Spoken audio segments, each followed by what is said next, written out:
Hello, dear friends. Welcome to this program, Our Moments with God, Our Moments with the Word of God, Our Moments with the love, mercy, and compassion of God, Our Moments also with the holy ones of God, the saints of God, and also our moments to turn onto ourselves to see where we are in relationship with God in our spiritual journey.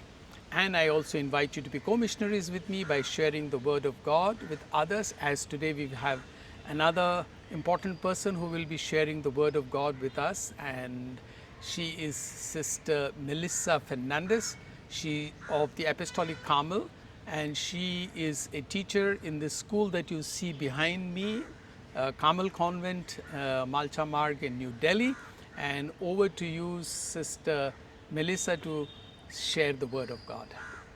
Dear friends, today's Gospel passage is from St. Luke, chapter 6, verses 1 to 5.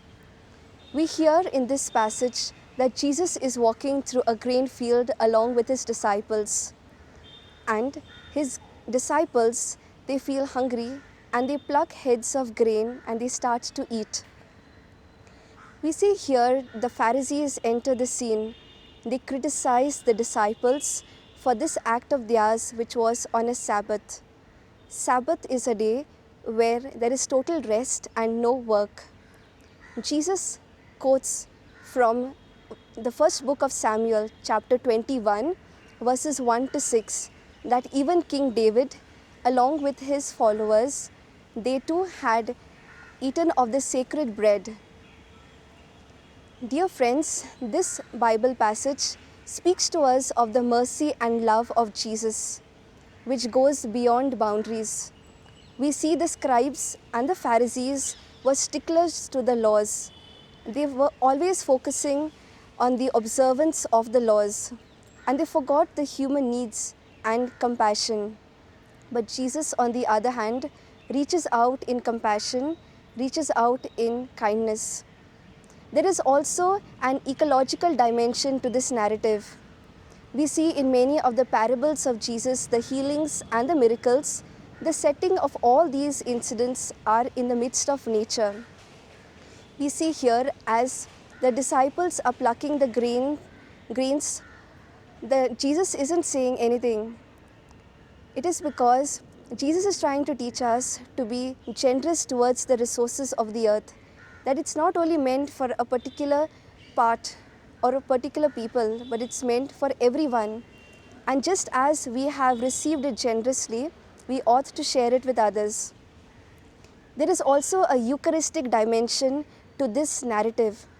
We see in the first part of the Gospel, taken from Luke chapter 6, verses 1 to 5, that the disciples are taking the grain, they are crushing it, and they are eating it. Also in the latter part, we see King David, with the consent of the high priest Abimelech, eats of the sacred bread, which is kept for the priests, in order to share it with his disciples, with his followers. We see also this all foreshadows the Last Supper, where Jesus gave of himself.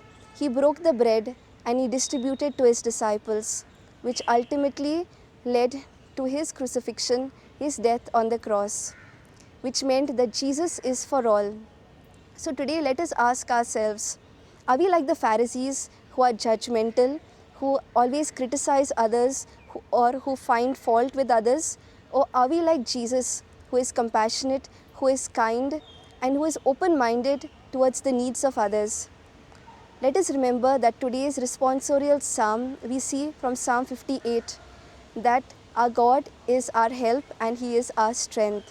Let us find our strength and our help from God, who alone is sufficient for us. Thank you.